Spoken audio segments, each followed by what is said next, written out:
తమ్ముడు, మనకి ఈసారి వ్యవసాయంలో చాలా నష్టాలు వచ్చినాయిరా. అవునన్నయ్య.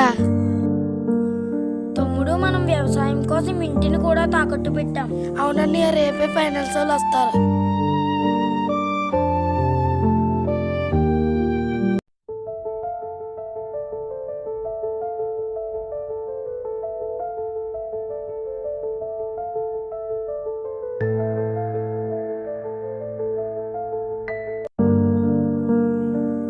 నమస్కారం అయ్యా. తమ్ముడు చెప్పండి. అయ్యగారిని లోపల తీసుకెళ్ళి కూర్చోబెట్టు. రండయ్యా. జరగండి. అయ్యగారిని కూర్చోబెట్టు.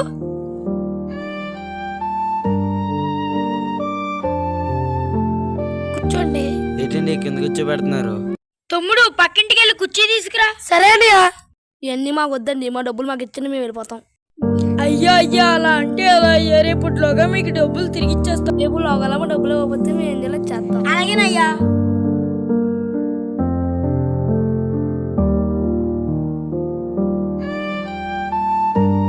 తమ్ముడు, ఈ రోజు వాళ్ళు వస్తారేమో రా. డబ్బులు ఎలా కట్టాలి? అదిగో అన్నయ్య వస్తున్నారు.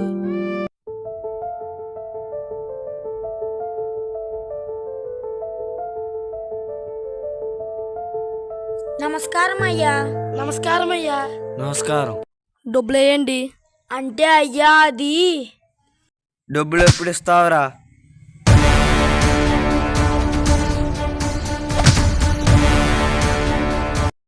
పావోడి మీద చేస్తారా?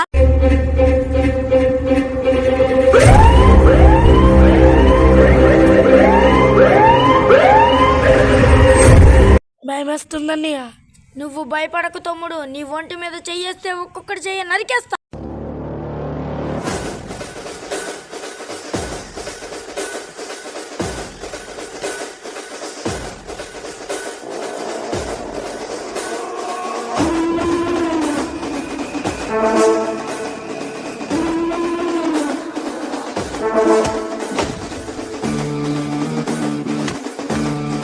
ఇప్పుడేం చేస్తారా మీరు?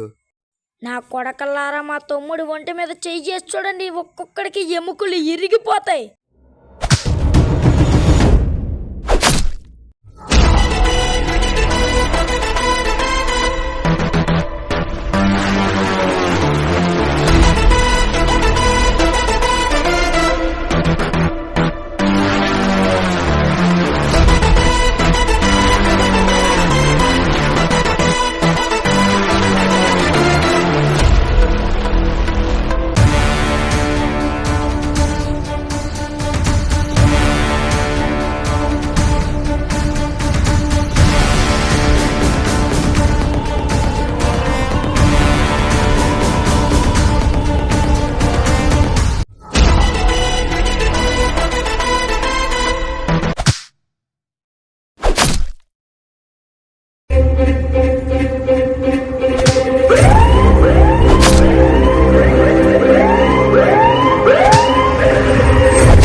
ఇంకీ గొడవలు వద్దు.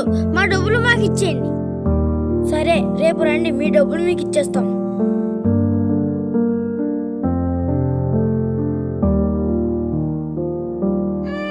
నమస్కారం చెడు గారు.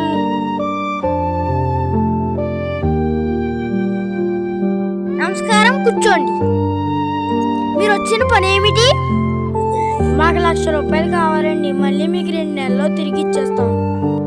ఈ పెట్టెలో 1,00,000 రూపాయలు ఉన్నాయి, తీసుకెళ్ళండి.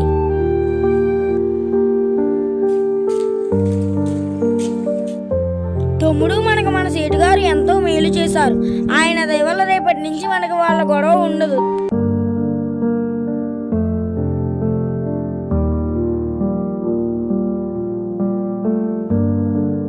ఇదిగోండి మీ డబ్బులు. రైతు కష్టాన్ని తెలుసుకోండి. ఈ నెల కాకపోయినా వచ్చే నెల అయినా కడతాడు. మమ్మల్ని క్షమించండి. రైతు డబ్బు పోయినా తట్టుకోగలడు, కానీ పరువు పోతే తట్టుకోలేడు.